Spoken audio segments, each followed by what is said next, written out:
Welcome to the Varahi real estates. మీరు కనుక ఛానల్ని సబ్స్క్రైబ్ చేయనట్లయితే సబ్స్క్రైబ్ చేసుకోండి. అట్లాగే రియల్ ఎస్టేట్కి సంబంధించినటువంటి మరింత ఇన్ఫర్మేషన్ కోసం ఈ ఛానల్ని ఫాలో అవ్వండి. ఇప్పుడు మనం చూస్తున్నటువంటి ఈ ల్యాండ్ ఉన్నటువంటి లొకేషన్ వచ్చేసి ములుగు మండల కేంద్రానికి దగ్గరలో ఉన్నటువంటి ల్యాండ్ ఇది. 60 ఫీట్ బీటీ రోడ్ నుంచి ఫస్ట్ బిట్లో ఉన్నటువంటి ల్యాండ్ ఇది. టోటల్ ల్యాండ్ వచ్చేసి 6 ఎకర్ వరకు మనకు సేల్కి అయితే రావడం జరిగింది. ఇది మనకు మెయిన్ రోడ్, ఇది అంటే 60 ఫీట్ బీటీ రోడ్. ఇది బీటీ రోడ్ నుంచి మనకు ఫస్ట్ బిట్ అనేది సేలింగ్కి అయితే రావడం జరిగింది.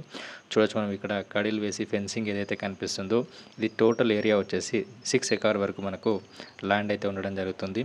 ఈ ల్యాండ్ ఉన్నటువంటి లొకేషన్ నుండి మేడ్చల్ అనేది 9 కిలోమీటర్ డిస్టెన్స్లో ఉంటుంది. అట్లాగే కొంపల్లి అనేది 20 కిలోమీటర్ డిస్టెన్స్లో ఉంటుంది. రాజీవ్ రహదారి అంటే ములుగు దగ్గరలో ఉన్నటువంటి రాజీవ్ రహదారి అనేది 0.5 కిలోమీటర్ డిస్టెన్స్లో ఉంటుంది. అట్లాగే ఈ ల్యాండ్ ఉన్నటువంటి లొకేషన్ నుండి షామీర్పేట్ ఓఆర్ఆర్ అనేది 24 కిలోమీటర్ డిస్టెన్స్లో ఉంటుంది. జేబీఎస్ అనేది 45 కిలోమీటర్ డిస్టెన్స్లో ఉంటుంది. ఇదంతా మనకు ఇండస్ట్రియల్ జోన్. ఇది ఈ ల్యాండ్ ఉన్నటువంటి సరౌండింగ్ ఏరియాలో మనకు వెంచర్లు ఏర్పాటు చేయడం జరిగింది. అట్లాగే ఇండస్ట్రీస్ అయితే ఇక్కడ మనకు కన్స్ట్రక్షన్ అయితే జరుగుతున్నాయి. చూడొచ్చు మనం ఇది సేలింగ్ ఉన్నటువంటి ల్యాండ్. ఇది చుట్టూ కూడా మనకు కడిలు వేసి ఏదైతే బౌండరీ కనిపిస్తుందో ఇదే మనకు సేలింగ్ ఉన్నటువంటి